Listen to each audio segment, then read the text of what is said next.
morning. Good morning, everyone. Look, I'm going to say Happy New Year too because this is our first show of the year. So I'm excited about this new year. We're starting, and we are going to talk about the ever popular relationships.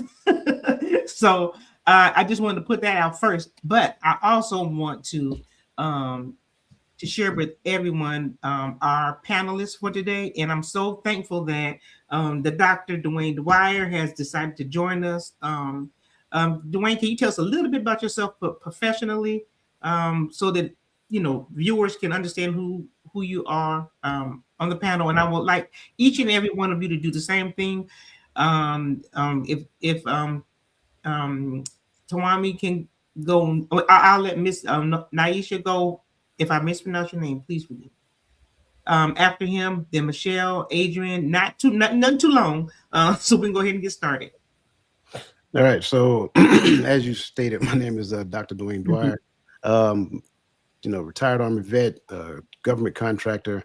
Cut my teeth in human services counseling and Christian counseling, and project management. And so that's what got me to this space in my life right now, and I'm enjoying it and love to be here. Thank you. Thank you for being here, and we are so thankful that you're here with us today to help us with your professional, voice. Well, my name is Naisha Greenfield. Naturally, I'm an accountant by trade. I too am a veteran of the United States Air Force, and I build and encourage people all the time. So I'm always talking to people about growing. Relational things always happen to come up, but my purpose in the earth is to encourage, to give hope, and to bring about inspiration and growth. So thank you for having me. Thank you for being here. My name. You're gonna go last, son of Timothy, if you don't mind. Okay. You want me last? Okay. Yes, ma'am. Good morning. My name is Michelle Ray. I am too a veteran of the United States Army. I am currently a training developer for the troops because I have a heart for the troops. And I am also a daughter of the Most High God, the King. And so that's my purpose, is to continue to be a disciple for Christ and to spread the gospels to all, and be a help to my brothers and sisters wherever they are, whenever. Thank you. Thank you so much. Thank you for joining us. My name is Adrienne Walthour, and I am a auditor by trade. I'm also a sister and a big old auntie with a whole lot of nieces and nephews. I'm also a daughter of the Most High, and I am on a journey to unlearn and relearn some things, along with making sure that Christ is at the center of that all. And so with that, I'm enjoying my walk. I'm enjoying all the people on the panel. I've learned so much, and I am going to continue to learn, becoming, and I will be becoming. That's what it is. That's my walk. So, thank you. Thank you, Miss Adrienne. All right, now's my turn. My name is Tawami Gaddy. Believe it or not, I got dubbed actually in this community as the son of Timothy in the chats before I actually ended up on the panel. And seeing that my father's name is Timothy, I just adopted the name. So I am the son of Timothy, also known as the available man. I am as well a veteran with a retirement date of 17 January 2026, according to my orders. So, so I guess I can officially say I am a retired military veteran. I'm an ambassador for truth. That's if anything else that I can say about myself. If I don't know it, I'm gonna search it. And when I find it, I'm gonna share it. I'm gonna tell the truth on Christ, tell the truth on the Most High, and rightly divide His word. That's what I'm here for. Thank you guys all for being here. I do appreciate each and every one of you. I wanted to say that me and Adrian are panelists for the Hearts of Women, and we thank all of you for joining us as guests today. And hopefully you will find it in your hearts to come and join us again when we send you back another invite. So I want to just thank you so much for being here. I think these conversations. My name is Lisa Keys. I am I am the host for the Hearts of Women, and we are a part of the Empowering Perspective community. We have a Hearts of Men podcast as well. So this is a spinoff from their podcast. And we come together so that we can have these conversations so that we can continue to grow and learn. And we identify that we don't know everything, but we're growing and we're learning together. So these conversations, I think, are very important for us to have. And I appreciate, again, each and every one of you being here. I also want to make sure that I mention those who are in the chats. I don't want to forget those. You guys are so important to this conversation, and I appreciate each and every person who is here, who was a part of this conversation today.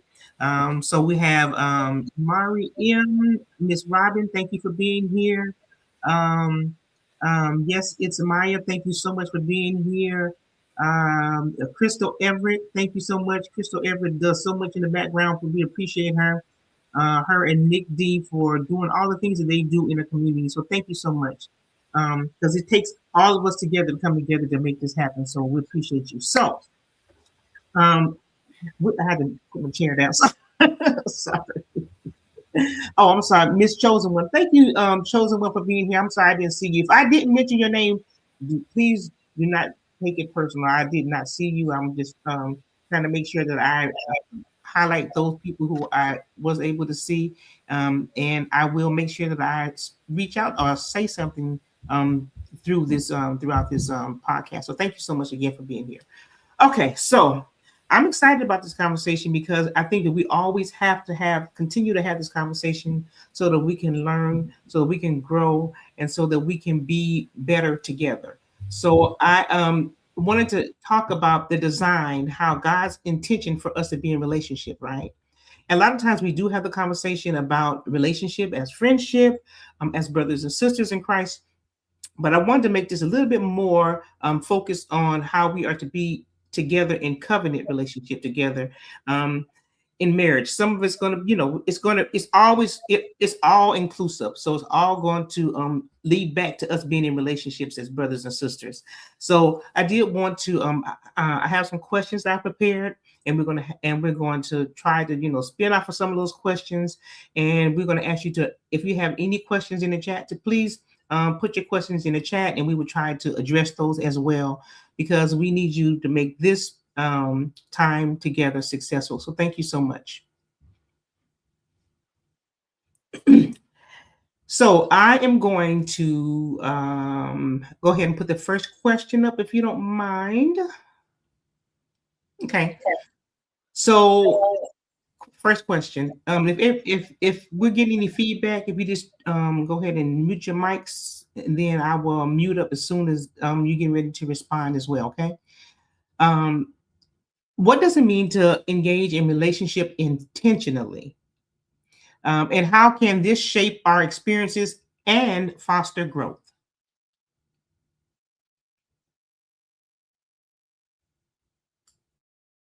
I guess I'll go. So when I read this question, I had to think about the definition of intentionality or intentionally. And what surfaced from that is being purposeful, being mindful, and being proactive about what I am that I'm doing, not just male, female, but just all my relationships. And that the way that we connect with others. So I have to have clear communication when I'm speaking to my brothers and sisters, my mom or my dad, my sisters. And also in the space of that, I have to understand that I have to set certain boundaries as well, because the boundaries are going to help protect what's inside, and be present. And when I say be present, that means when I talk to my sister or my daughter or whomever, I'm present in the conversation. That means that if they're speaking, I respond to how they're speaking to me and not overtake the conversation. And so there is a level of understanding and trustworthiness that I develop as I'm being intentional. And the example I have of that is Nathan and David. Their relationship was intentional. And just like Jesus and the disciples, those are intentional relationships that Jesus built with his disciples for them to become disciples. And so it just took me to Proverbs 27:17, iron sharpened iron. So as I am being intentional about what I'm doing with my relationships, I am too being sharpened as well. I like to take a stab at this one. When reflecting on this question, I too came with purpose as well. And when I think about intentionality, I think about there's a reason and a goal behind the action. So I was looking at it from a relational situation as a man and woman. And so it's really, why you are connecting, and what it's like, knowing the what and the why. Like, what are we doing? Giving definition to that, the reason why we're doing it. And the reason why these things are important is because sometimes there's mixed signals that can be in a place if you're not clear on the intention or the intent of a situation. So I believe that this doesn't blur lines when you actually operate in intentionality. The two parties involved there's a level of clarity that it brings. And so I wanted to say that, so there's not leading on. And sometimes in relationship spaces, especially romantically, you'll see where one party is thinking that this is something and the other party is not. And that's because that shared definition, that shared intentionality hasn't been made clear. Like, what are we doing and why are we doing that? So that's what I was thinking about, is that in the growth in that, is it helps me to understand you better and you to understand me better. And then, we can mutually, just define what this is. Other than that, we're just aimlessly, going without a true purpose. So that's what I got for this one. I'll take a shot in the dark on this one. So when I look at the word intentionally in relationships, I think we believe relationships that don't have good turnouts don't have intentions. They just may not have good intentions, right? So I think we all have, and this my initial thought when I saw you and decided to approach you, there was an intent, right? What that intent is depending on who I am and depending on how I was brought up or what I've been taught. Because when we start talking about relationships, half the problem with intentionality is well before I even go there. So I believe we initiate on intentions. Now, even if my intentions are good, the problem with being able to move forward in that relationship intentionally is based upon what I know about relationships. I know what I want this to be the end goal. This is what I want my marriage to look like, my family, my household to look like. But I've never been taught on how to get there, on what it takes from me to sustain that or to foster that. So, a part of intentionality has to come from knowing how to get to where you're trying to go. And so that's why it's important that as children, we're being trained up to be adults. I think, and that's one of the things I talk about all the time. Like, why do we raise children to be children? We're raising them as they grow up to become adults. And so there's things about relationships that we just were not taught, that we had to learn on the fly. So it takes away from my ability to move with intentions within the relationship.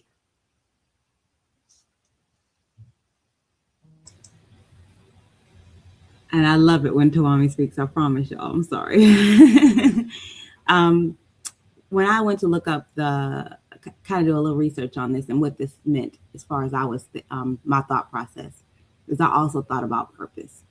And I thought about leaning in and understanding exactly what it is that you want to happen in this relationship, especially in a romantic setting. I never thought about, just going back to the Son of Timothy, I never thought about actually realizing that a lot of it we don't know. And as he was speaking, it made me think about staying in a child's place, because we're not taught to be adults, right? We're taught to be children. That kind of booms socks off a little bit. But going back to what it is that I was thinking about, is that when it comes to being intentional, you have to intentionally communicate.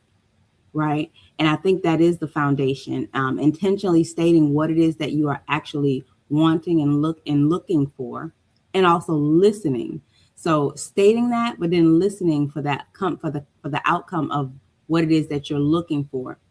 And if it doesn't align, it doesn't align. It doesn't have to, go left. But if you are walking and leaning into your purpose that way, being purposeful in connecting with someone, then I think that the communication is the foundation of where it is that you have to be intentional about, and stop living in your own thoughts and fantasies, and actually communicate with the other person and make sure you're still speaking the same language.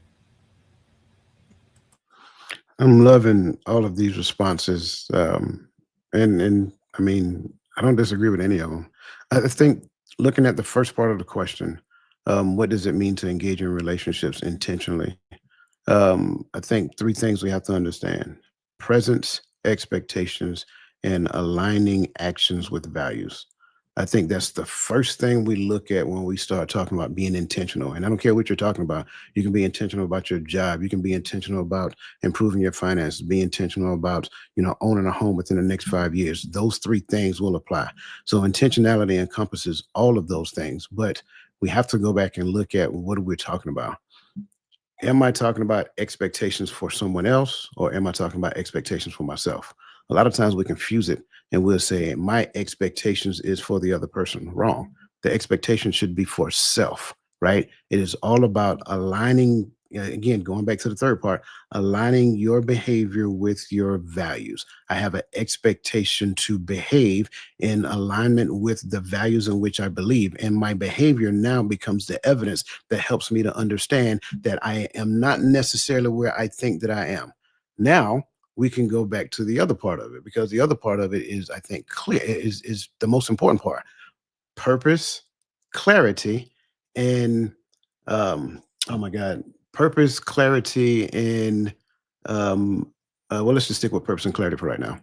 Now, when we look at purpose, again, have you come to a conclusion of what your purpose is in life? And I'm not just talking about the unified purpose. Now we're talking to what you're called to do as well. Having a unified purpose, right? Which every man has a duty, the whole duty of man, right? So as long as we both understand what that unified purpose is and we both believe in that, that opens the door for potential relationship. That does not define relationship right now.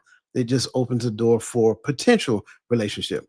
And then when I start looking at this clarity, am I clear, crystal clear on the thing that I'm called to do? And then I am applying myself. I'm putting my nose to the plow, putting my hands to the plow now, and I am doing that thing. So now what you've just found in this great pool of unified purpose, now people are starting to streamline. Why? Because the thing that you put your hand to the plow to do, everybody is not called to assist you or aid you with that. So now that kind of defines that. So when when we look at this, and I'm sorry, the third part was a commitment to growth. That's what it was.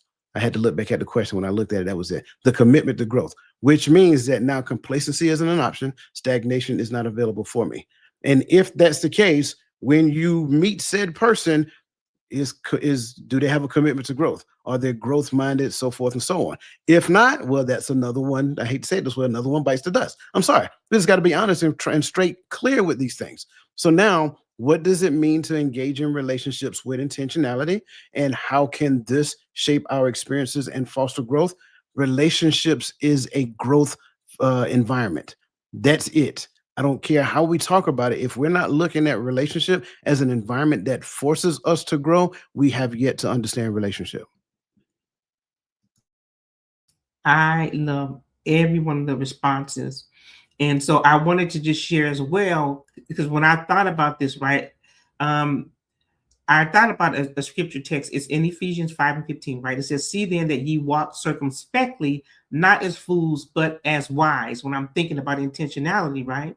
And so to walk circumspectly means to look around and to be fully aware of where you are stepping, where you're going in relationship, right?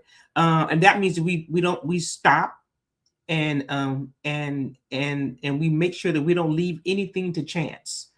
And so I think that we should be that intentional, instead of stumbling into something blindly or based on our current level of awareness and knowledge, right, pertaining to as it pertains to relationships. So I think clear intentions are important. And I know I've heard you guys use the word purpose, and I think that's important as well. And like Coach said, once you identify this, I'm gonna make this gonna be a little bit funny because this is what I thought about when he said it. I thought about him like just cutting him off at the knees, like, go on, you ain't it. Go.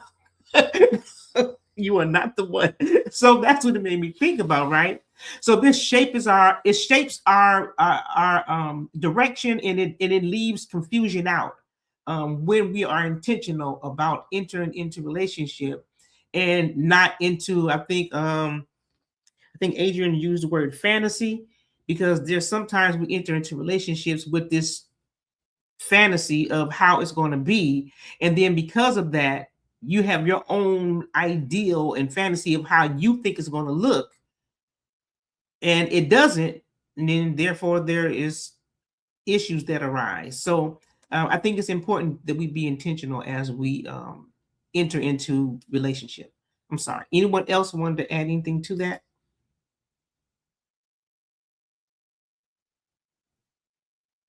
No.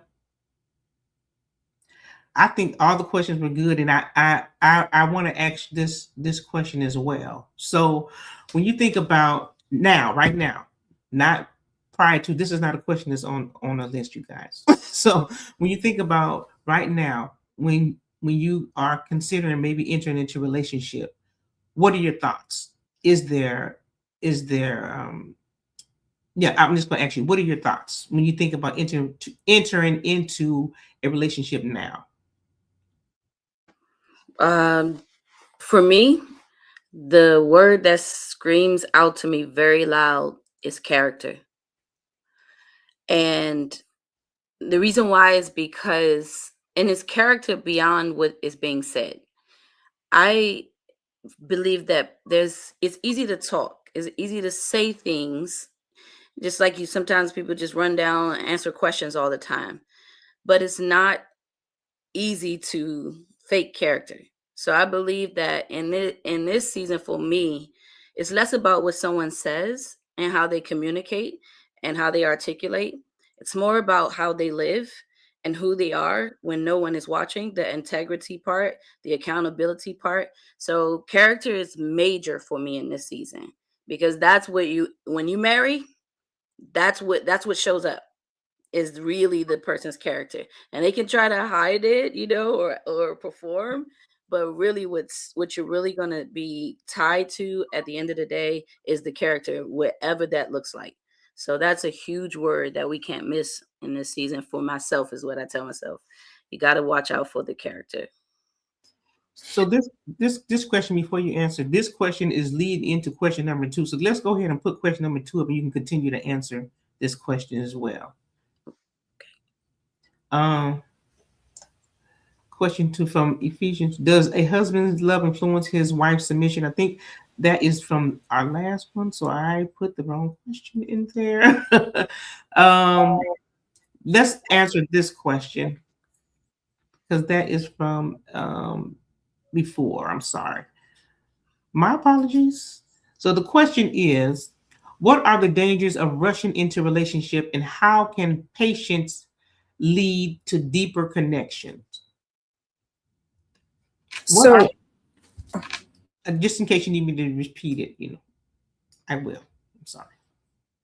thank you, Sister Lisa. So to kind of tie into what Naisha is saying is, I like that she said character, but I want to add behavior to that as well, because what we end up doing is missing I call it kind of like 3 parts of that person, the before, the middle, and then the end part of it.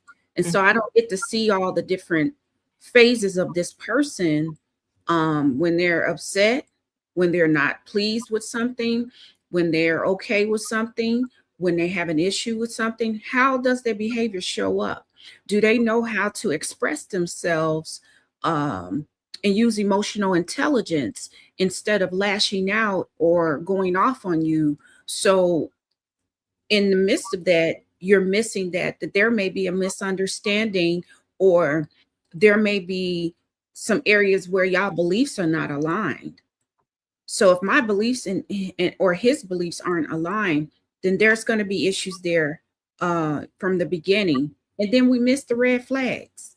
The red flags are present, but we overlook them because he might just look a certain way, smell a certain way, and we just overlook all those things, but they're present. And so those, not necessarily from a place of judgment, but to be aware that number one, they're human. Number two, they have a certain behavior that you have not yet seen, but give time, it will show up. And I rest there. First of all, I want to echo what both ladies said because I agree with both of you 100%. What I thought about was the quote that I think Coach taught us from James Baldwin. I can't believe what you say because I see what you do. Did I get it right? Mm-hmm. And I think that encompasses character and integrity. And I don't want to jump too far ahead, but also slowing down to actually see the red flag. Sometimes I think the speed of trying to get to the finish line, so we think we kind of like mash the gas and we fly past an entire circus of red flags going on trying to get to the end. So I think that if I would answer that, besides character and integrity, but and behavior, because I believe that as well, but letting that time pass to make sure that is something that is consistent. Because that's one of the things for me that it tends to be absent. That person can show up in any situation with the cape on and, ready to do all the things, say all the things, and they can maintain that caricature for a long time. But like you said, eventually those layers of the onions got to get peeled back, and you're going to start seeing some things that you're going to have to kind of sift out. And of course, not to a level of perfection, but to a level of alignment.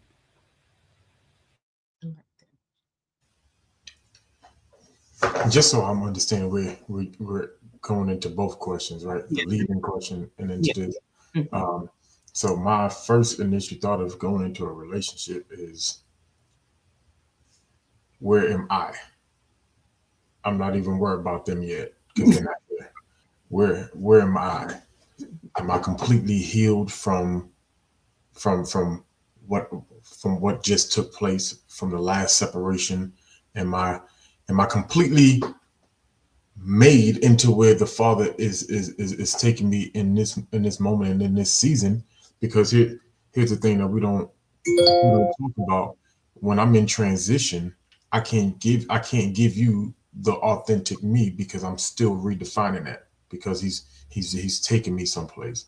So I have to be in a place to where, I'm also giving the other person a true opportunity to choose, because he's making me over. I'm not who I was yesterday, and I'm not, and tomorrow is going to look different. He's evolving me in this season. So am I in the season to where I can take on or jump into somebody else's life and disturb what they got going on? Because I'm in a process. I'm growing. I'm healing. So where am I at? That's my first thing. So because I think that begins to set the groundwork for everything else that was mentioned, right? Before I start looking at what you believe, what do I believe? I know I believe in the word of the Most High. I know I believe in the Son.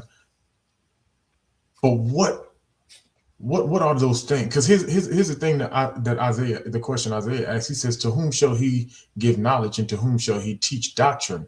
Those who are weaned off the milk and off the breast, right? Therefore, line must be upon line upon line, and precept must be upon precept upon precept." So if he's rebuilding me in this word, I don't yet have doctrine, because he haven't taught me doctrine yet, because he's reteaching me his word. Therefore, I can't come to you and determine if we believe the same thing. You may carry the same book, but do we believe the same thing? So that I think that work on myself, allowing the Father to continue that work on me, gives me the groundwork I need to move forward. So, which I think kind of goes into the dangers of rushing into relationships. When you start into a relationship, you start finding out very early if you're prepared to move forward. And sometimes we ignore And everybody talked about the other person. Sometimes we ignore our red flags. I'm a walking red flag right now, but I'm trying to hide it from you because I don't want you to know I'm unhealed, because I really want to be in a relationship. I'm tired of we hear it all the time. I'm tired of being lonely. I'm so tired of being alone. You know, we grew up on it. You know, don't judge me, coach. You know, but we get to those mindsets that we don't recognize our own red flags in ourselves, and it is so selfish to jump into something and disrupt what you got going on. You might have finally found your place of peace, and now you back out here in the dating world, and here I am with my messed up tail trying to mess you up because I don't know where in the world I'm going. And then I'm mad when you get on social media, like, oh, I came back in and all men are still the same. Well, because I should have took my butt home and sat down somewhere.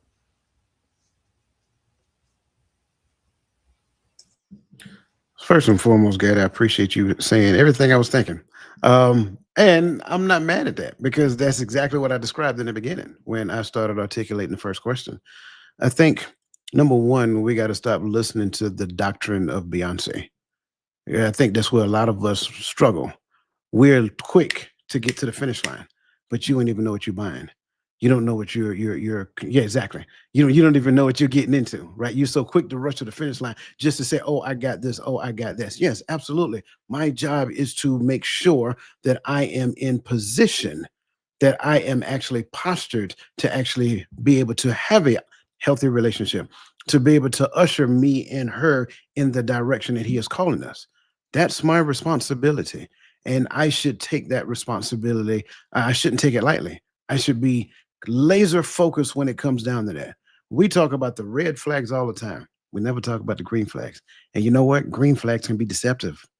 I'm going to say it again. Green flags can be deceptive, because it may look good, it may smell good, it may walk good, it may talk good, it may say all of the right things when the lights, camera, action is on. But wait till they get mad one time, baby, then you're going to see the truth. We call that the difference between the mask, the mirror, and I do it all the time, the core, right?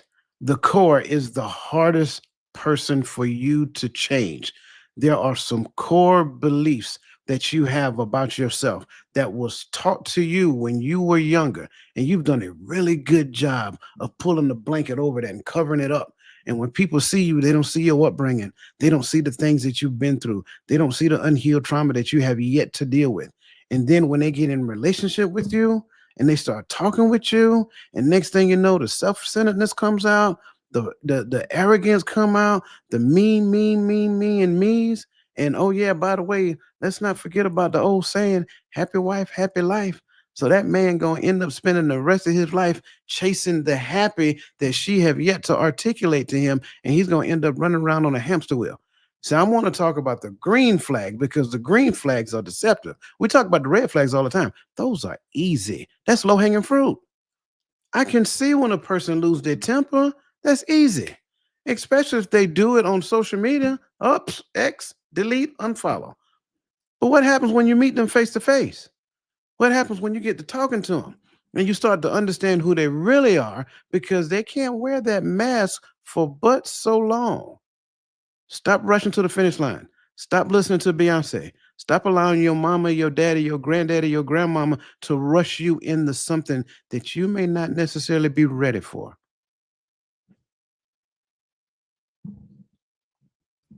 See, I'm going to agree, echo what Crystal said. This is good, because these are the things that we have to be mindful of, right? Trying to rush in to being in a relationship because of what's in the core, what we were taught, what we saw, what was example before us, but not thinking about the outcome of the things that we were taught. And anything that you do in haste, anything you do in haste, not I'm gonna go on the limb and say 9 times out of 10 is not gonna turn out well. Anything that we do in haste. And it makes me think of this scripture in First Samuel. I think it's First Samuel 6:17. 6. I can't remember the exact verse, the address to it, but what God is saying, that you man looks on the outward appearance, but I look at the heart. And I think that we have been so desensitized about the outward appearance, and we accept anything that we see, and it's appealing to our eyes or to the flesh. So that's what we think that we should join our lives with. And then we make this decision out of haste. Don't take the time to deal with the red flags, the green flags, the yellow flag, all the flags. We don't take the time to deal with all the flags, and then we get an outcome, and then we are innocent because it happened to me. Not that I was a willing participant in making these decisions, but I'm the victim. No, the decisions, we have to be responsible for our own decisions and how we enter into everything that we do. And if we're going to be using that as an excuse because it didn't turn out the way that we wanted it to turn out, then that tells us that we cannot rush into anything hastily. We have to take our time. We have to get to know who these people are, because you can wear a facade for just, I don't think it's for a long time. I think that if we're paying attention, you can see it almost immediately. I think you can identify if a person is being authentic or if they're not. Just give time, like Coach said, his grandma will say to him, give time. Okay, so did you want to put up some of these comments or statements, Coach, that are in the chat? And thank everyone who is in the chat participating. Thank you for everything that you are doing. So, okay, I have, now this is good. Too many green flags can be the red flags. I agree. The people who have never had successful relationships will be the loudest ones. Hold on. In the space of advice that no one asks for. Miss Brower said, everything that looks good to you isn't good for you. I mean, my dad used to say that as well. I agree. Thank you guys so much for participating in this conversation. I think it's very important. If you have any questions as we are having a conversation, please put your questions in the chat. Did anyone want to add anything from what we were saying? Are we in agreement with hasty and rushing in? I agree 100%. And, even having been a person who has experience in this, moving a little bit faster than, you should have. I was thinking as everybody was talking is that sometimes this idea has been taught. And so this can sometimes be one of those things that we have to unlearn. And when I say taught, like depending on how you came up and in spaces where you were taught that there was a concern with long courtships and long, and things of that nature. Not everybody, but in certain settings, it was like, once that type of thing. And I think that has tripped up some people because you didn't give it time, you know what I'm saying? And so now this is one of the things that sometimes you got to unlearn. It's very case by case with individuals, because you do see and hear the stories of people who met short time and it worked out for them, but that's not everybody's story, you know what I'm saying? And so I think that sometimes when we're rushing, we can sometimes mistake the chemistry aspect of a connection with the actual compatibility aspect. You know what I mean? Our lives may not even be able to be compatible or aligned, but the chemistry could be flowing in the beginning, because it usually is. That's usually what brings some connection.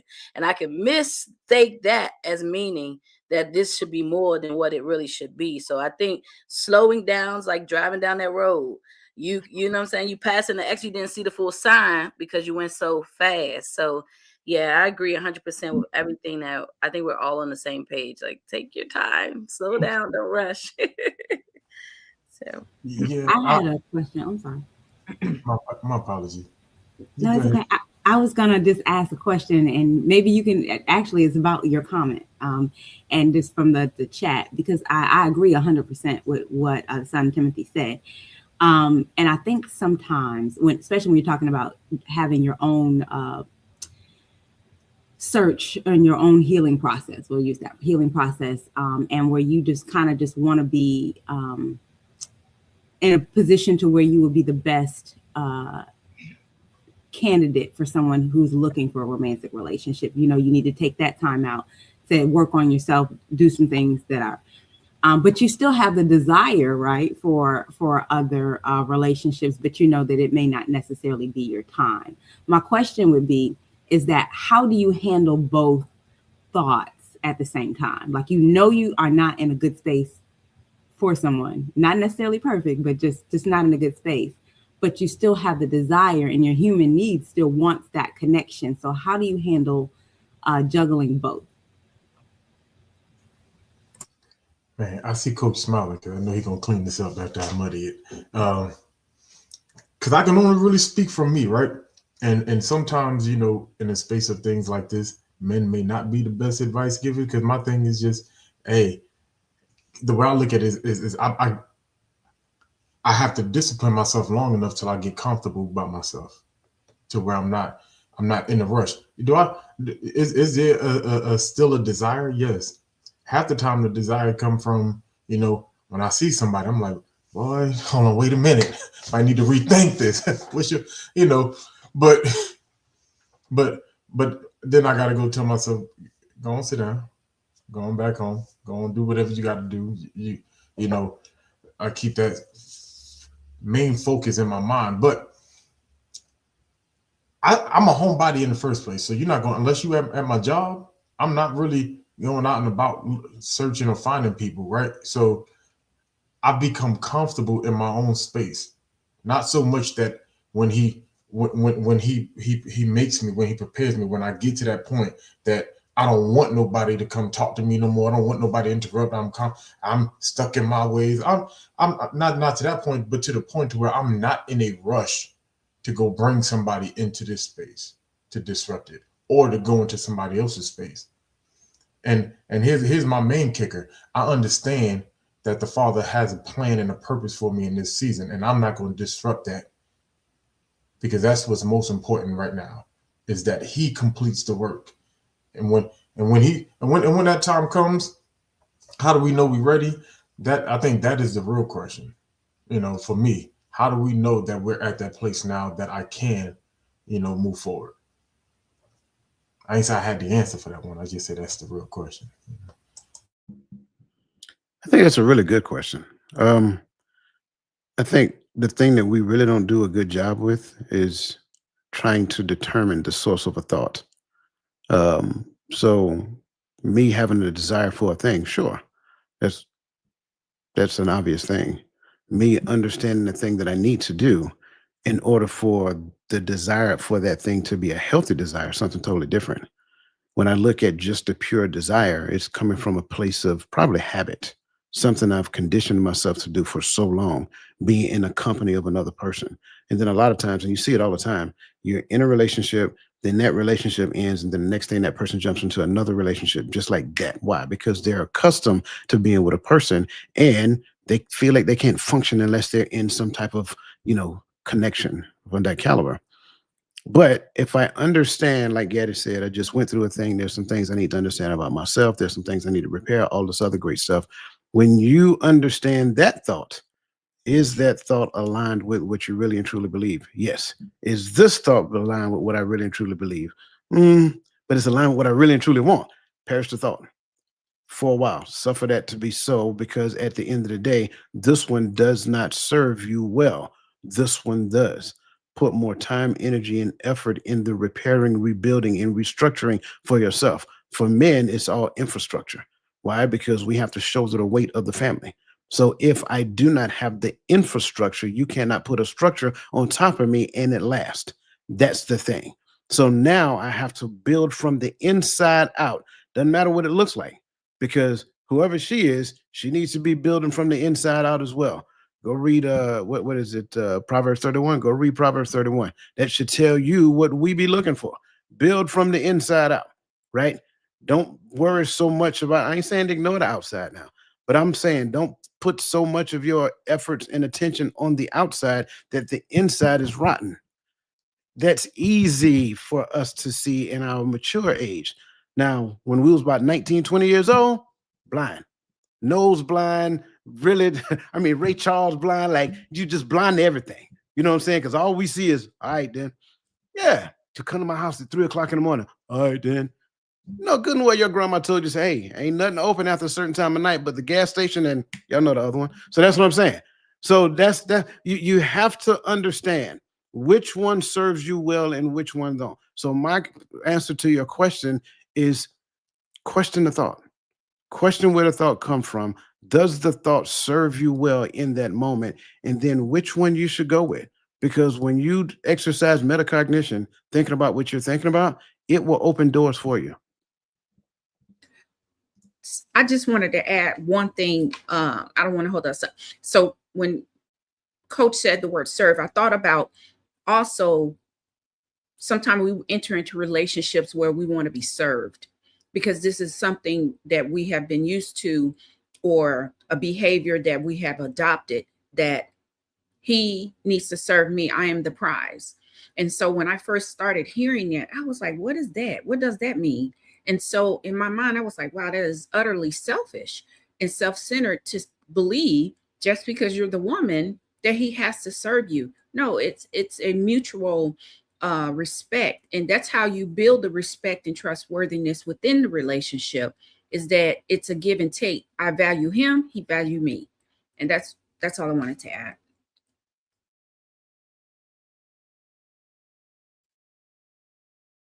Did that answer your question, Adrian?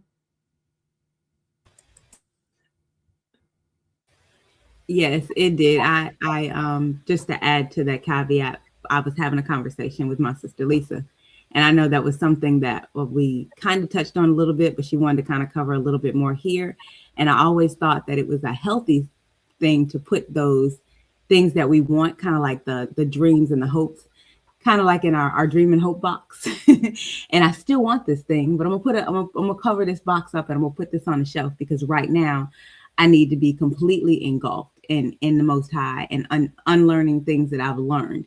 And so when the question came up, actually the whole topic of today, I said to her, ooh, romantic relationships. I don't know if I really want to be on the panel to talk about that because I'm not good at that. And she said, no, we're not doing that. We're not doing that. She said, no, she said, we've all been there, right? And then we all have experiences that may not necessarily have turned out the way we want them, but they were all for us to learn more about ourselves. And so that was just kind of that when he touched on it, it kind of led to how my thought process was about my hopes and dreams box. But I wanted to make sure that I had that in a correct space. And so I felt like this was a safe place to ask that question. So thank y'all so much.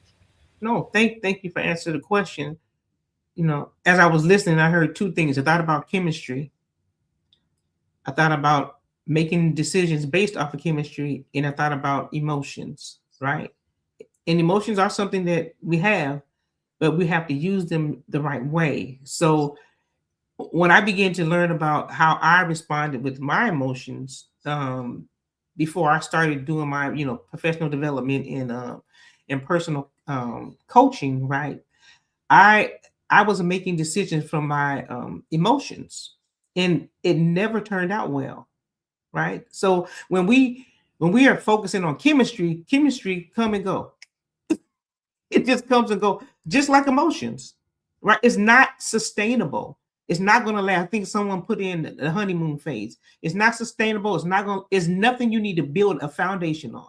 Emotions, chemistry. You should not build anything on. As a matter of fact, you don't even need to be in love. This may be a little controversial, right? Because God is love, and the way that we've been taught love is not at all what he intended for, how he intended for us to be together in covenant relationships. So if we don't, I've gone back and learned God's instructions. I'm learning. And so when I think about that time that I made those decisions from my emotions, and I went back and I saw the outcome of those decisions, because your emotions change in a nanosecond. And you're building something on that. on a foundation that is not sustainable. And so it just makes me think about how we make these decisions, how we enter into what's in our mind. Like Coach, I think Coach said something about this is our core belief. This is what we believe. And we're making decisions for something that we need to throw in the garbage personally, right? We don't need to continue to make decisions from there because now we have the outcome that we have. So just wanted to add that because I think sometimes it's not easy to hear that the decisions I make are my own decisions and I'm responsible for those decisions. And so I need to make sure that I don't blame somebody else for it. That's not always easy to hear. And I'm saying this especially for women. This is the Hearts of Women podcast, especially for women. No, we don't take accountability for the decisions we make, and we blame and we point fingers at the other person, but we had a part in it as well. So we have to begin to take responsibility, and we have to use forethought in making these decisions and not make them from a place that is not sustainable and is not a good solid foundation. Go ahead. I'm sorry. Yeah, I just want to say this real quick because what I don't want is somebody on the outside listening and they say, well, they're saying that my desires are wrong and I shouldn't have them. That's not what we're saying. Yes. I want you to understand, and I don't know, I'll talk about me. I'm 52 years old. When I was young, driving a car was different because it was all about me getting from point A to point B as fast as I possibly could. I'm not going to leave that last part out because that last part is important because it articulates the maturity of the person driving the car. So point A to point B as fast as I possibly could without getting a ticket. That was the goal, right? And so I do remember one time when because I had 2 stints at college, y'all, 2 different eras. My first stint wasn't so successful, just so y'all know. I remember going to class one day and I was late and it was raining and I was driving an old Blazer. And I went to make a turn and my tires started spinning. So I kind of whipped that bad boy around like the Dukes of Hazzard and stepped off the gas a little bit. Then I hit the gas again and came out that turn. And everybody in the yard was looking at me and said, man, that boy can drive. You know what I'm saying? That was cool. But in your older age, not so much. You take your time and you enjoy the scenery. You look at certain things. You enjoy nature, especially when you're driving on those country roads. But that's what we're talking about, right? What you observe, again, your emotion, your gates, things of that nature. When I was driving at a high rate of speed, I couldn't see nothing. I was just focused on looking to the left or right, looking for the cops, making sure that no one wasn't hiding behind the bush, looking for the red light, stop before, and then punch it when it's time to go. If hey, listen, I was driving a stick shift, I red line that bad boy from first to second, and I would skip third and drop it in fourth and be gone. It's a difference. That's what it's like when your desires are running you. You're driving at a high rate of speed and you're redlining. But once you learn to pull back off the clutch, right? And then become mature. Now, when you start to change gears and allow some of those desires to come up, they don't overtake you. They don't control everything, right? Those desires are now measured, and now you get to enjoy the scenery. I just want to say I registered with that so well, and we are very clear on how your driving used to be now. Thank you for explaining that. But one of the things I thought about was the risk. The risk, like when we were younger, like you said, that young driver, we were very, open to taking on a lot of that risk. We didn't really think about the consequences in those moments, right? It was really about the thrill and about getting there, like you said. But when have had some experience in a space and you've had some experience on the road with your analogy, now it's different. Like back in the day, it was nothing to hop on a motorcycle and go. But nowadays, you're thinking about it a little bit more. You're thinking about the risk of not only what can go well, but also those things that could go wrong if I make this decision. Because as time goes on, certain decisions become more costly, and so you have to weigh the cost and you have to count the cost. You understand what I'm saying? Because, it really is different now. And so that's what I was hearing as you was talking, is that as you mature and as life lessons and wisdom sets in, you start to measure the risk of it all. And so it's not necessarily always bad, but sometimes not taking this time is too risky for us to skirt past these things in this season, right? So I think one of the things that this goes with for any finance people out there, they say the same thing with your investments, okay, and the 401k space and all that stuff. When you're younger, you need to invest more in the stuff that can go crazy at any time. But as you get closer to retirement, they tell you to shift your investment. They tell you to shift. You can't do it because you don't have enough time to make up the difference, you know what I'm saying, as you did when you were younger. So it's kind of like that. I think as we get older, is that we don't have enough time. We don't have time to waste anymore. We don't have time to play around in this space. We need to make wiser decisions now. And so that's what I thought about coaches and the risk aspect of it. Thank you. Fire. I love it. I love it. No, and I hope that we are those who are listening are getting something from it as well. So thank you guys for all of your input. I really do appreciate it. And we're at question number 3. So we usually are on here until we got about 30 more minutes or so. So just wants to be mindful of that, but not rushing it through everything, because I think that these conversations and these points are very important. And so we want to make sure that we are addressing them completely and not rushing through anything. Okay, so question number 3, how can understanding our own heart's motives improve our interactions with others in relationship?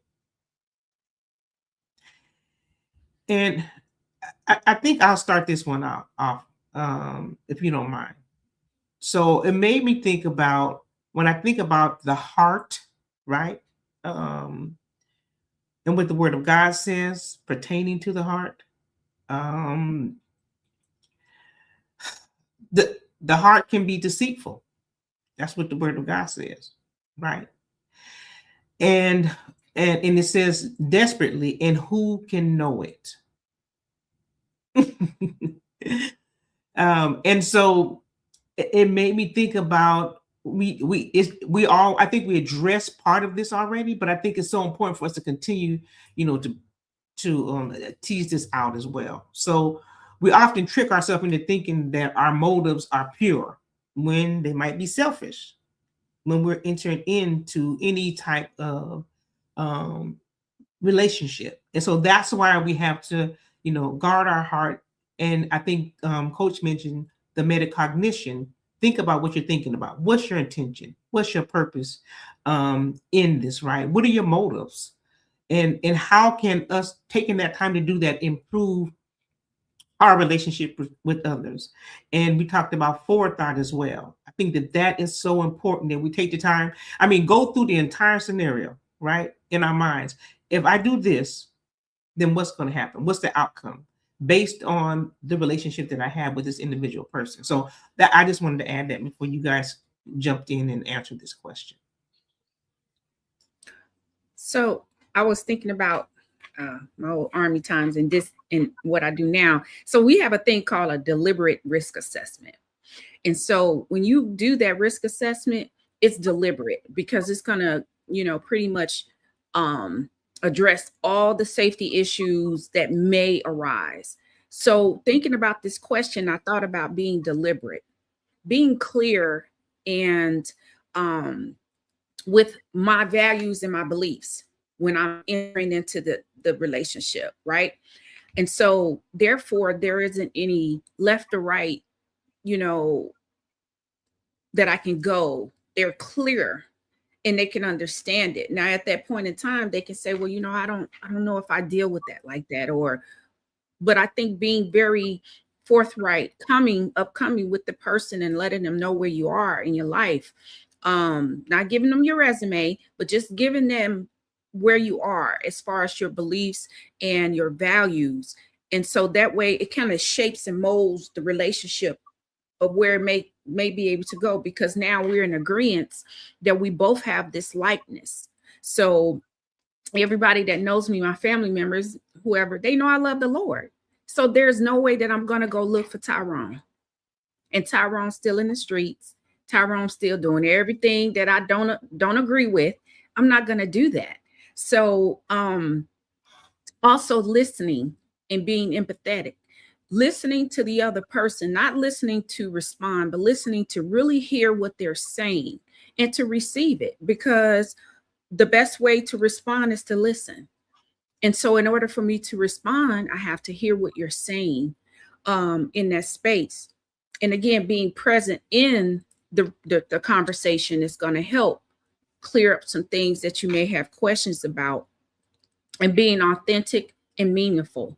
So again, if you have a fake and phony character about you, and I like what Naisha said about character, I'm big on character.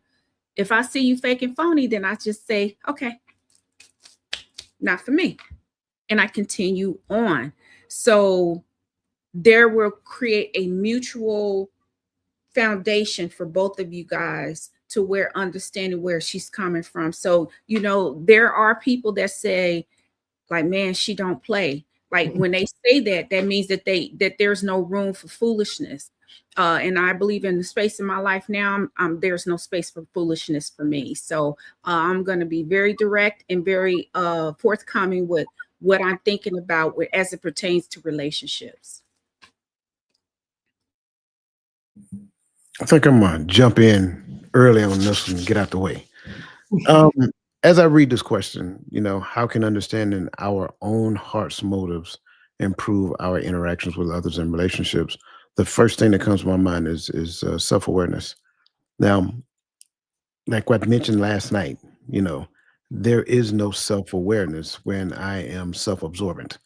And I think that's the space that a lot of us find ourselves in, especially in the world that talks about me, and me, right? You know, focus on yourself, self this and self that, and self.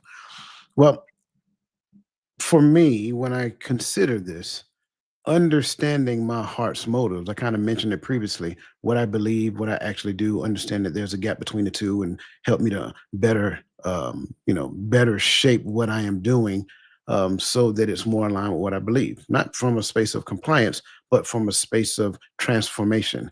And so that's the key. As long as I am focused on self-reflecting, constantly self-reflecting, conducting introspective exercises to where I understand what it is that I'm really doing. Like, what's my focus? Like, where am I moving in this space in time? What's important to me, so forth and so on. Once I do that, then I should be at a space to where I operate from a degree of genuineness. Like, no one is 100% genuine. I don't care who you are, right? I love you. You're wrong if you ever said it. No one is 100% genuine, but you try to get as close to 100% as you possibly can be, so that now when you enter the space of relationship, and this is our relationship now, when you enter the space of relationship, you are considering what the relationship needs, not what I want, what I need from you, what I want from you. No, that's not why you're in relationship. You're in relationship, hopefully, to serve. But if Amen. the first thing that comes out of my mouth is what I want, what I need, what I desire, and me, then I do not understand relationship. And I need to sit down for a second, take some time, conduct self-reflection, do some introspection, and then point it. I'm gonna go back to my brother here. Point it at a prescribed doctrine that focuses on transformation. Amen. Fire. That's good. That's good. Did everybody answer that question? I was gonna come off and just say that Coach put it very, very eloquently, but I was in my mind, I was thinking my own heart's let me make sure I say it right. My own heart's motives, right? So when I kind of took that apart, I thought about if I'm just talking about me, I want to lean in with service. But is that what my heart is, right? And Coach said it in a way that I never thought about it before, but I was kind of leaning into that. I may be thinking service, I may be doing service, but is the motive in my heart service? Mm-hmm. It kind of it flipped it on me a little bit, right? And because I've of my own person, I don't have any children, I've never really had anybody depending on me.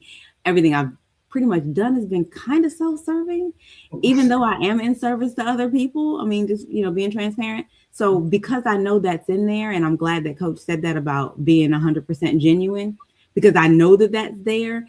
It's like, then I started thinking about as far as the heart and why the Bible says guarding your heart. in my mind, I'm thinking because I don't want it to be hurt, but really and truly, because I need to figure out what's going on in there. Right. So if I understand that there's a part of the heart that is, that has a selfishness in it, and that has to be weeded out, then I need to understand that also that the intention of the heart doesn't necessarily always align with what's going on in the mind.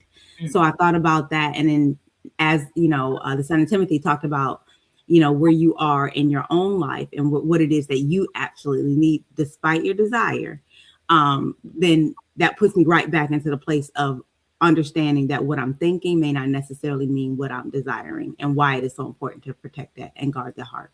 And that's what I love about this question, right? It goes backwards to where I was there. When I spend that time allowing myself and allowing the Father to work on me, I actually get an opportunity to learn me.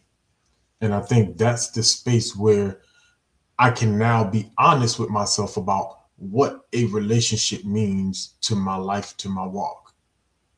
Like, and because because here's the thing, some of us have to be very honest, and this is like, so when I was preaching in the church, right? We were busy. I was busy every week, every Sunday. I was busy, and I was busy during the week too, because I was still ministering music half the time. So and so my musicians, y'all know, ain't no breaks between preparing service and preparing music. It ain't no breaks, all right? Getting into relationships, I was not being fair and honest to women who thought they wanted to marry a preacher.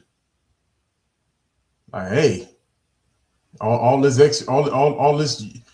you want, I'm thinking that I can do this and I can be this and we're gonna have this, we're gonna do this all the time and I'm gonna always be right. No, we're gonna always be up inside this church. That's where we gonna be. And when I'm home, I need that time and that space in my office so that I can study, so that I can, and I'm not just studying Bible, I'm studying music. So you got a triple-headed sword when you're dealing with me, right? But I wasn't honest to myself about that, and so I couldn't be honest to the women that I was talking to, because this you're not going to get the availability. And this is what I tell, and I know we're talking to the women, right? This is the hearts of women too, right? So this is what we have to look at when you saying I want a 6-figure guy, right? Are we being honest with that? You want a 6-figure guy, but you want a guy that's going to plan trips every month, is going to do this every week and going to do this. No, he's not. Or you want a guy that owns his own business. If you want to spend time with him, what are you willing to invest into that business to help him grow, to help him move? Because a driven guy, if the money is the goal, right? A driven guy, a career focused guy, is going to put in some man hours into that business. Not on what's the facts. That's pretty much what I'm saying. I love how he just summed it up, right? I tell you, he cleans it after I muddy it. But this is the mindset that I'm thinking about. Like, because if you spent enough time allowing yourself to be made, then you have spent enough time learning what you have in you to offer. Now that plays the part into what I am going to look for going forward. Simply made. Okay. Thank you. Just want to do some right. Thank you, Son of Timothy, and each and every one of you guys. Thank you for the response. And I think it makes you consider and think, about what we're doing. So I think this is what the conversation is all about, right? About us being intentional about what God has in store for us, for his children. So I think that's important. I want to take a few moments to, this is the Empowering Perspective platform. And this is the podcast under the Empowering Perspective platform, The Hearts of Women. And I wanted to make sure that, I think Crystal put in to help you guys understand what we have coming up next for January 31st. I want to take a few moments to share that information with you. So we do have a conference coming up, and wanted to make sure that we invited you to it. You can scan that code and you can see what we have coming up. I think it will be the code right here, right above my coach's head, and you'll see. Just go scan it and see the information that's on there and see if it's something that piques your interest. I'm excited about what we're doing in our community, growing, coming together, and continuing to put God first and to understand His purpose and His will for our lives. So I think you would really enjoy this. Is not, it's not, this is not an upsell, but it is just letting you be aware of what we have going on in the community. We do a lot of stuff, and I want to take the time to appreciate Mr. the mindset coach, Dr. Dwayne Dwyer, because it's important for all the things that he is doing in the community, and we appreciate him. So thank you so much. I wanted to add that because I think everyone who is listening in, if you guys go scan that code and see what we're talking about, I think you'll really enjoy that time that we're setting aside for this event for January 31st, and it's on a Saturday as well. So please, if you are able to join us, check it out, and then reach out to any of us and let us know your thoughts, or if you have any questions.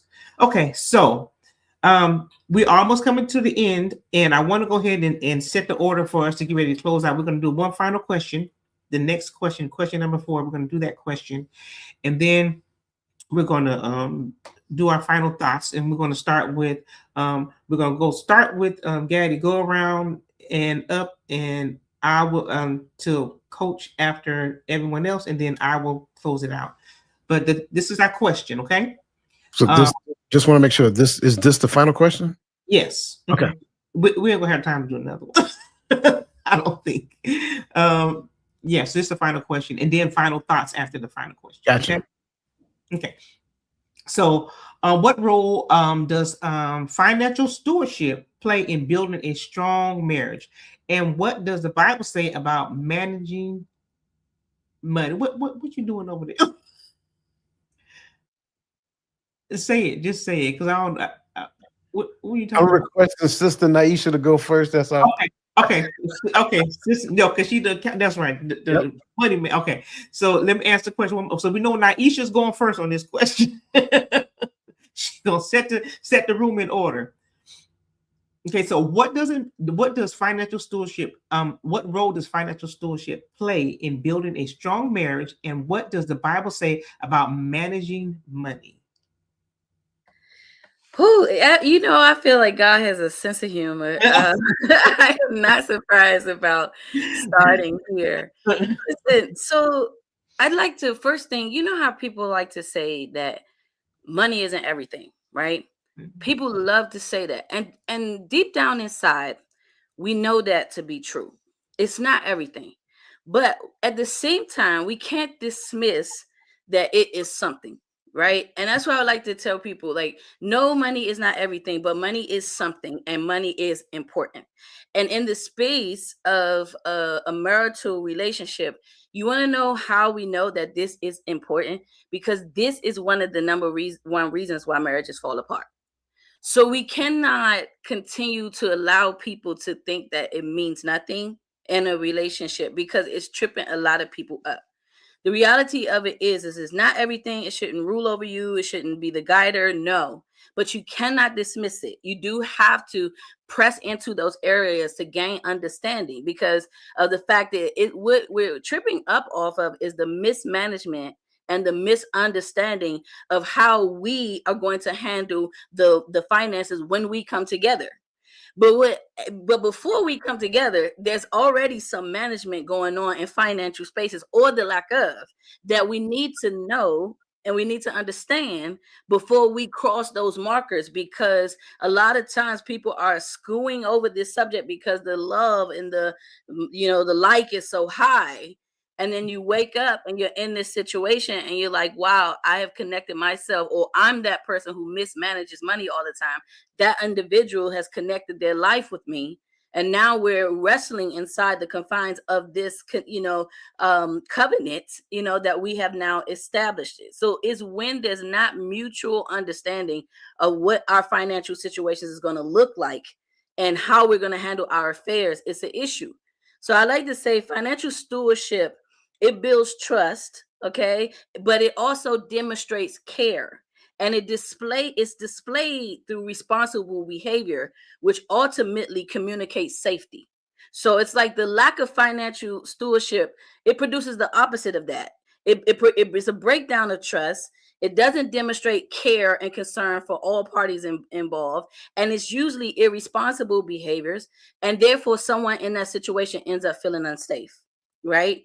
And so I would say that money conflicts sometimes are deeper issues in the relationship, is deeper. Sometimes money conflicts is directly connected to character concerns, and so that's why we cannot smooth over it. You know what I'm saying? And so when you ask like a scripture, one of the things that came to mind was Luke chapter 16, verse 11, where it says, if you have not been trustworthy in handling worldly wealth, who will trust you with true riches? And the word that stood out to me in that moment was the word handling. You know, it's the action aspect of it, you know? And so I was just thinking about that when, you know, I hope I did that justice for you, coach, but that's the main thing. Like, we just can't skirt over this. I know that, you know, you're not going to be led by it, things of that nature, but because we see that this breaks down, even in the faith community, a lot of marriages, we cannot act like this is not a key topic that needs to be looked at, because my financial practices apart from you, okay, and your financial practices apart from me, they don't just go away. They're going to come together, and we're going to see whether it is aligned or is, you know what I'm saying, or if it does not connect at all. So I like to say that while we're looking for emotional compatibility and lifestyle compatibility, we also need to think about financial compatibility. That's what I'll digress right there. Thank you. I'm gonna go next because I was thinking about financial literacy as we were growing up. We was not taught financial literacy. That wasn't a dinner around the table kind of conversation. We were taught to work, earn a wage, and pay your bills, and that's where most of us came from, or we came from the notion that you work hard, things we eventually turn around. And I know watching Good Times, for me, I was like, they never going to get out the projects, because it just seemed like they just always had bad luck. Even if James got a good job, he'll lose it the next day. So I was like, wow, is this how it works? You know? But understanding that when a couple is together, them being together and financially like monitoring their money, it's a spiritual walk as well, because God not only, you know, provides increase, but he won't increase if he sees that we're not able to manage what we have already. And I believe that if I'm not managing my money properly between the husband and wife, then we'll be stuck or we'll chase our tail. I thought about Amos 3:3 when it, as it pertains to that scripture, and it says, can two walk together except they be agreed? So again, you have one that may have a space of financial literacy and the other one doesn't. That is a conflict, because in my mind, I should be able to spend the way I want to. I work, but that's going to have to come from a conversation where you both get on the same playing field and understand how finances can disrupt the relationship. And I wanted to also say that it comes with a priority, understanding the priorities as well. And then it builds trust, and it also builds discipline within the relationship as it pertains to the finances too. So I think none of this I ever learned in my first marriage.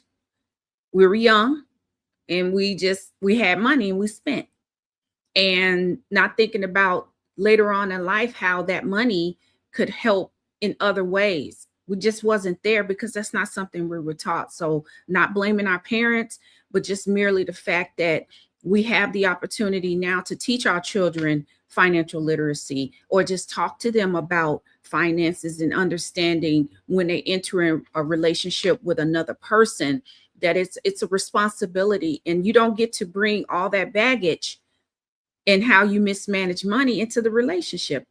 It's not fair to the other person. So that's what that was my thoughts. I love that this question said financial stewardship and not just talking about money specifically, right? Because that goes into showing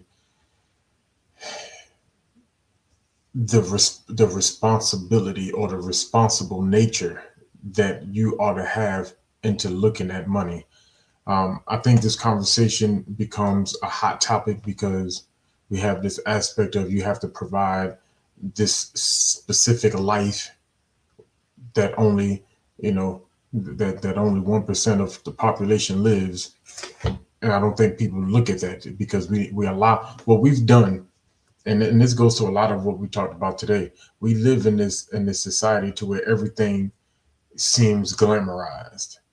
And so that alone plays a major part into the mindset that goes into the large mismanagement of money in today's society, because everybody's trying to fly out everywhere. Everybody's trying to wear the high price this, and everybody's trying to do this and want the freshest sneakers, want to wear. But that leads to poor money management. If you're trying to keep up, when I was young, the old folk used to call it keeping up with the Joneses. All the Joneses I knew was just as poor as me, so I didn't know which ones they were talking about. But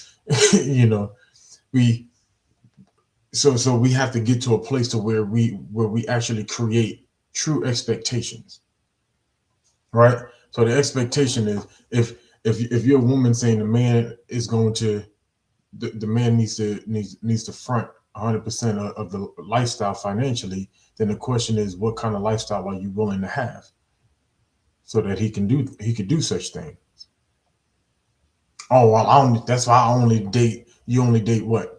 The 1%. That means you girlfriend number 12, because most of them guys got 4, 5, 6, 7, 8 of them, and half of y'all ain't the wife getting the money. So let's just be honest about it, right? So if we're talking about the majority of our population is making 60 and below, we need to curb our expectations, and that's the first part to me of stewardship. So we need to curb our men. We need to curb. Some of y'all not gonna be able to buy that lady the 12,000 square foot home. 1,200 is not all right. 12,000 square foot home on 20 acres. And you be seeing this stuff, these lifestyle, but where does that come from? Because we go on social media and it's like, oh, kid, you want to live this life? Click this, and you go to these landing pages that's teaching you all of these fake hacks and telling you that everybody on there can become a millionaire, and we all and we live in, and we thinking these fantasies are our realities. They are not the majority's reality. So first, curb our expectations, and now let's begin to work from there. Now my question is, what do our finances look like going forward from here? What are the smart decisions that we can make? Right? I do not listen to folk who tell me, hey man, I could flip your money, because only two type of people flip money: liars and drug dealers, and I ain't none of them. So I'm just saying. So let's be smart. Let's make the right, because at the end of the day, I got to make sure that she got somewhere to sleep tomorrow. I got to make sure that her and them kids got food in that fridge tomorrow as well, not just today. So maybe we need to make large meals that we can eat on for 2 days for right now until we get better. But I know our time is short, so I'm shut up. I just want to plug right here, if you don't mind, Coach. I'm gonna let you go. But if you want to buy that 12,000 square foot house, call me in South Carolina, North Carolina, Georgia. I'm just saying, I got you. Shameless plug, by the way. Shameless plug. Hey, I threw the assist, so do I get any that? I think this is a great question, and I love the responses, man. Because again, if I got this at the age of 19, I at least would have had the awareness of some things. I probably wouldn't have been able to practice the things y'all talking about because y'all would have been talking way above my head. But at least I would have some type of awareness. Um, I like to look at the book of Psalms 24, and the first verse kind of puts us in the right frame of mind that I believe wholeheartedly that we have lost sight of. It says, "The earth is the Lord's, and the fullness thereof, the world and they that dwell within." This you got to kind of let that sit for a hot second. But then, if you go down to verse 7, it really, to me, I think it kind of puts things into perspective. Because verse 7 says, lift up your heads, O ye gates, and be ye lift up, ye everlasting doors, and the King of glory shall come in. I think the major reason why we struggle when it comes down to finances, because we don't recognize that it all belongs to the King anyway. The king, I'm gonna give y'all a foreshadow. The king provides the resources for the thing he called you to do. All you got to do is get in line with the thing he called you to do, and he will provide. It's called provision. That's what the king does in the kingdom. So, what role does financial stewardship play in the building of a strong marriage? If I first built a strong marriage, meaning that she understands my hand is on this plow and she's here, like Gaddy just said, she's here for the assist, right? Then she, what's this? You got men, listen to me and hear me well. And then we'll come back to my women. She will ensure that you actually handle the resources well. She will protect. She won't take them out there and go buy the red bottom shoes. She's like, hey, you know what? I'm gonna go over here to Payless because I seen some shoes I like over there and it looked really good with my outfit. And you know what? It ain't gonna cost that much money. She ain't looking to be flown to Tahiti and Dubai and all that other stuff. Man, we go to Myrtle Beach and I'm happy with that. She understands those things. Men, stop being caught up in the glamour and the glitz and the bling and all that other great stuff. Like I said, it looked good on the shelf, right? Every car that you see on the car lot ain't a good car. It might be a lemon. You got to test drive the car. Now, y'all can go down the rabbit hole on your own. I won't have that conversation. But I'm just saying, test drive the car to understand how the car actually performs. In this regard, I'm going back to what Naisha said previously. Character is the performance measure that we're looking at. Again, go look at Proverbs 31, man. That's what you should be looking for a queen in your kingdom. That's what it is. The earth is the fullness. The earth belongs to the Lord and the fullness therein.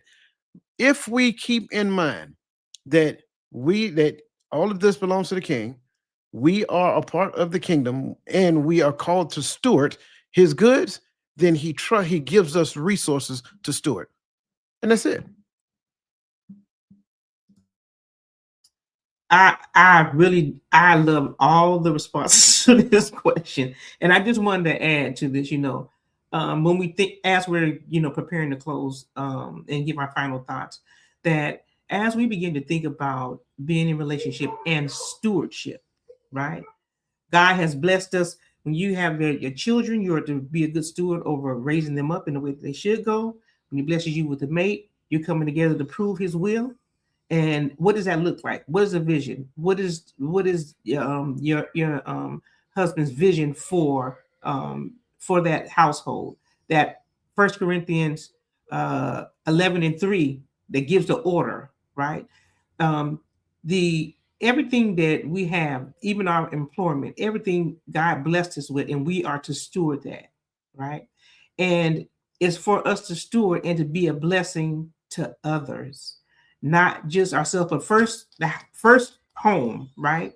And so when I think about the stewardship and the financial responsibility as well, to this question, I wanted to respond. There's the scripture says that where was this question? Okay, there's treasure to be desired in oil in the dwelling of the wise, but a foolish man spendeth it up, right? We talked about spending up taking your finances and using them for something that's not beneficial, that's not going to add any value, right? That's Proverbs 21:20, right? So the Bible calls that person foolish. So if you're just going spending money, you're not being considerate about your budget and your household and the stress that it's going to cause on your mate, then you are being foolish. And as Lakeisha said, I know I just messed up. I messed up your name. I'm so sorry. That's the number one cause of a divorce, right? And so we have to be wise. It's not all about trying to keep up with anyone, like the son of Timothy said, right? Because these material things are not going to go anywhere with you. They're going to stay right here, and you're going to go on to be where you're supposed to be at. So, I mean, so we have to be mindful of how we're entering into and not allow the social media to influence us, because that's what it does. It's unrealistic. It's not real. And we have to go back and see what the word of God is teaching us so that we can do it the right way, because we're not doing it the right way, evidently. So I'll land there. I think everyone answered the question. Everyone answered this question. Okay, so we're gonna go to our final thoughts. Thank you guys again for being with us. The Hearts of Men, Dr. Dwayne Dwyer and the Son of Timothy are from the Hearts of Men on the Empowering Perspective. Check them out every Friday night on the same YouTube channel. Please subscribe. They have a lot of conversations pertaining to men's concerns with men, but we are there to support, because there's something for everyone. So please join us every Friday night for that as well. We have Bible studies on Sunday. Join us for that as well. There's a lot of things that we do in this community. So I just want to make you aware of what we do in this community, and we are intentional about making sure that we put God first, but we also we live in this world, and we're going to deal with some of the things that we are experiencing in it, so that we can make sure we stay on track, and we make sure that we keep each other accountable in community. So if you want to be a part of a community like that, let us know. Reach out, join the community, see what we're doing. There's lots of content on our YouTube pages that you can go and look at as well. So would advise you to do that as well. And lastly, before I go, I'm just trying to give January 31st. There's just the code. Please scan, check out, see what we're doing, and we will be. I'm excited about that upcoming workshop as well. Okay, so we're going to go ahead and start with Mr. Gaddy, Adrian, Michelle, Naisha, and then the mindset coach, Dr. Dwayne Dwyer. Yes, I love this conversation. But whenever we talk about relationships, and we always got to put it into a biblical perspective, I like to toot the same horn every time, right? Consistency.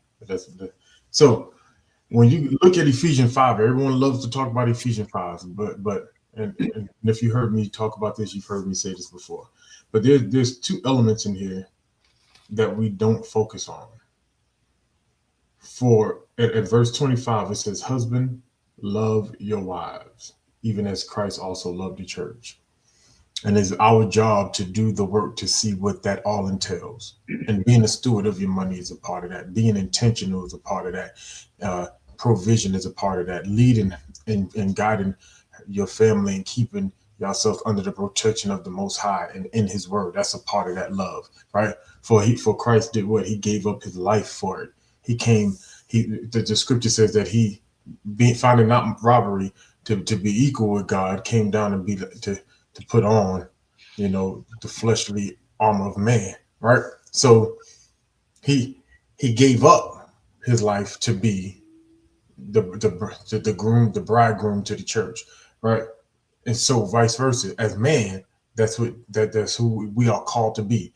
But as wives, women, go back up to verse 22. Wives, submit yourselves unto your husband as unto the Lord. I think we do very well when we understand that the commandment of love from husband to wife, and the commandment of the wife is to submit yourselves unto your husband.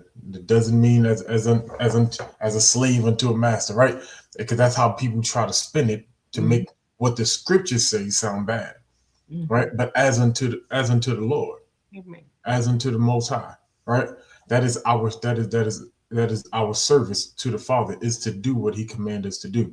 So everything we talked about, that means being that support, being that help me, protecting him financially, because if he's loving you like he's supposed to, and he's trying to, part of that is going to be trying to give you what you desire and what you ask for. So why ask for, who said it? Somebody said, why ask for the red bottoms when y'all got JC Penney money right now? We're gonna get, maybe He'll allow us to get there. But today, we have to grow. We have to be obedient over what He's given us, and do wisely with what we have, so that we can continue to grow. We can continue to advance in Him first, together, so that He can advance us to His kingdom. Because that's the end goal. It's not that mansion, it's the kingdom. That mansion over there. But I digress.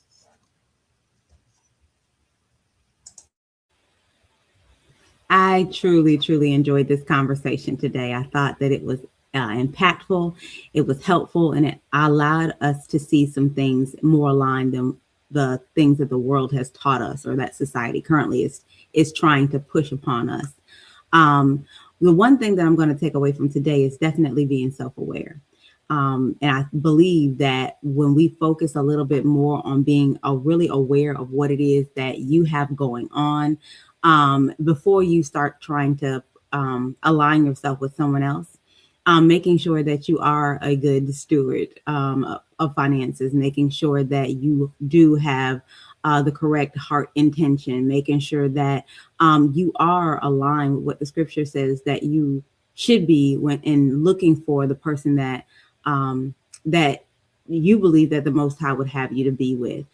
Being self-aware and understanding exactly where you are is so important before you start to connect and covenant with someone else. So I know that Gaddy, whom I love to hear him talk, he's always very inspirational. But also, he talked about Ephesians 5 and breaking that down, which is very important. But if you are in your single season, also looking at those first 4 books of Ephesians 2 and making sure that we are sifting ourselves and making sure that we are holding up that mirror to make sure that those things are also not a part of our lives, if that's not the direction that you believe the Most High would have you to go.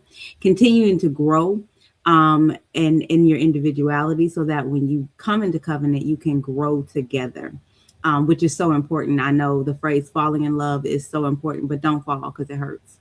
Make sure you're growing in love. And with that being said, have a wonderful afternoon. I wanted to thank the Voice of Reason, Sister Lisa, and Coach for allowing me to be a guest today. I greatly appreciate it, and I do not take it lightly. So what really resonated with me during this conversation and beforehand was the owning up to my own heart's motives. And so I wanted to read scripture, Jeremiah 17:9. It says, the heart is deceitful above all things and desperately wicked. Who can know it? And so understanding that the essentials for building a God-honoring relationship, scriptures teaches us that what flows out of us to others is shaped by what lives within us. And I believe that. So again, going back to the notion of I have to look inward first. I have to do the self-examination. I have to do the work prior to believing that I can enter into another relationship or a relationship with another. Bringing my old baggage and my beliefs and my fallacies with me, it won't do anyone any good. So looking inward first and doing the work is going to be a much better notion than just believing that I can come as my old self into a relationship. And lastly, allowing God to refine who I am. Brother Gaddy said that beautifully. I love that. So being transformed is key, and allowing him to transform transform and mold me into the product that he wants me to be, so that way that it is a betterment for not only the relationship, but it is pleasing to him as well. That is what I thought about as far as the motives of the heart. Thank you so much. Yes, thank you for allowing me to be here today. And what I wanted to say, it's been a pleasure with everyone on the panel. I just want to give some encouragement to anyone who's in the room that is in their single season. And what I would like to say to you is just because it has not been doesn't mean it will not be. And I just want you to know that and be encouraged by that, because sometimes when you're waiting, it's a real, desire. And what, like Coach said on today, we're not telling you to cancel your desires, but I'm telling you to continue on in your process with God. If you need to heal, allow him to heal you. If you need to develop in a certain area, allow him to develop you. In your single seasons, you're not sitting idle. There's a work that's going on in you and in your heart in this season, and you have to allow God to do the work. And there's a preparation, but guess what, there's also a preparation that your partner is going through too. So starting with self first, under the contents of God and the framework of what the word of God says, you can never go wrong. So you're not sitting idly, you're actually allowing him to move and work inside of you in the midst of your waiting. Okay, so remember, just because it has not been doesn't mean that it will not be. God bless each and every one of you, and thank you for allowing me to speak today. Like everybody else, I greatly appreciate this conversation. Um, I want to start off by saying a lot of times we were trying to play the game that we didn't know the rules to. Um, I believe for the most part, we have joined the thing, and I'm just using that loosely. We've joined the thing and we literally skipped the foundational education of that thing and attempted to jump all the way to the collegiate aspect of it. And we were struggling because we did not necessarily understand the foundational aspects of that thing that we were trying to exercise. Relationship is collegiate level work. I say it again. Relationship, and I'm not talking about college as we know it in the world.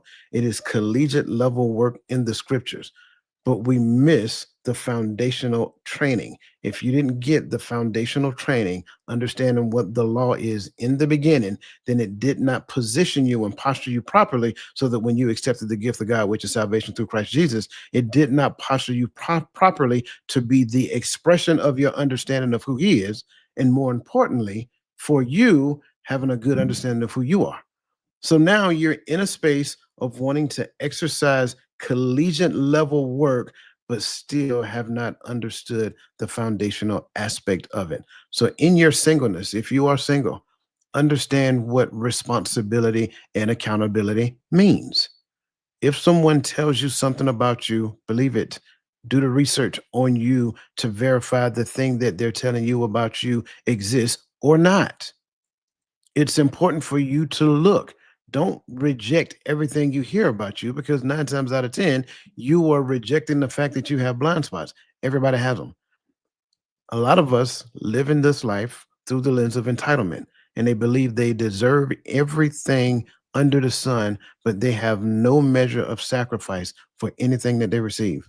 That's not relationship. So I'm saying all this to say, at the end of the day, we have to go back. We have to understand some things, some core things to get us to the space that we're trying to be. I made a statement earlier. I forgot to come back and give the other side to it. I talked to the men. I told the men, when it comes down to women, this is what she would do. She would help protect your finances. The other side of it, women, if he does not understand what he is called to do, he is not relatable. That's right. I'm just going to keep it real. I'm sorry. Give him time, give him the space to figure out what God called him to do. If you're trying to attach yourself to him way too early, both of you are existing in survival. And both people existing in survival will end up using each other to survive. And that's my final thoughts. Whew. Thank you. Thank you. I have enjoyed each and every final thought. It made me think about, first of all, I want to say, Coach, we don't do Payless. JC Penney's a little bit closer to what I was thinking. But I want to say that I have truly enjoyed this conversation about kingdom covenant relationships. And the thing that I'm so thankful for, and the thing that I'm thankful that God has taught me, is that I'm glad to be that God created me a woman, because man has a great responsibility. And if he does not know that the importance of having an advisor and someone to help build him up, and also be responsible for the relationship that he has with God, and submit to him, because that trickle downs and affects his family, then we're not truly understanding the dynamics of being in relationship, and making sure our responsibility as women to make sure that we hold them up, and that we're good advisors, and we listen. But even if they don't take the advice, men or our mates take the advice that we give them, that's going to be between them and God. There's no sense of having a discussion after that, because we're here to advise, to pray, and then the final decision. I know a lot of people may not agree with this, but it's in place, and it works, because God is going to hold him accountable, because he has to submit to God. So I think that's something that we truly need to understand. And also that intentionality is understanding that men are going to cultivate, they're going to strengthen, they're going to teach their families, right? And I think that's important. No one's going to come to you complete as well, right? But you have at least had that done some work, or tried to do some work on yourself, because that's not acceptable. Taking me as I am. I hear that statement all the time. You're going to accept me as I am. No, I don't have to. I'm not going to, because I understand what God says in his word that I need to look for in a mate. And so that's very important, that we be intentional about joining our lives with anyone else. And I think that's very important. So I just wanted to say that, and thank you guys again for this conversation. And as you take me back to the screen with everyone else, I want to ask them a question.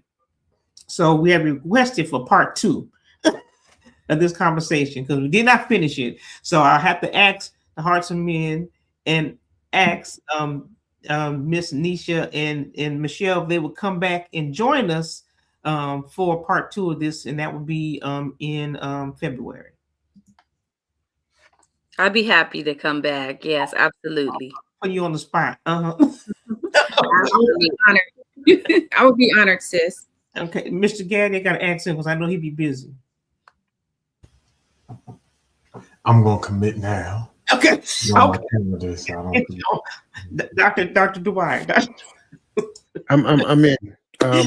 Overwhelming response for part 2, by the way. Just okay. Okay.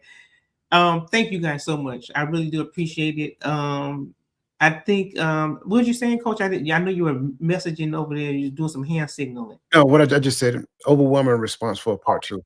Okay, yeah. Part 2. Okay. I know Michelle wanted to do a shout out to someone. You're on mute, Michelle. Thank you, sis. I wanted to say to my dearest sister, Tanya Williams, happy birthday. I love you, and we're grateful to God that you're here with us. Thank you. Thank you so much. I thank Tanya for coming and participating and being in the conversation with us as well. Well, guys, I thank you for staying with us. We usually do this for an hour and a half, but I thank you for staying with us a little bit longer, and enjoy the rest of your Saturday. Thank you.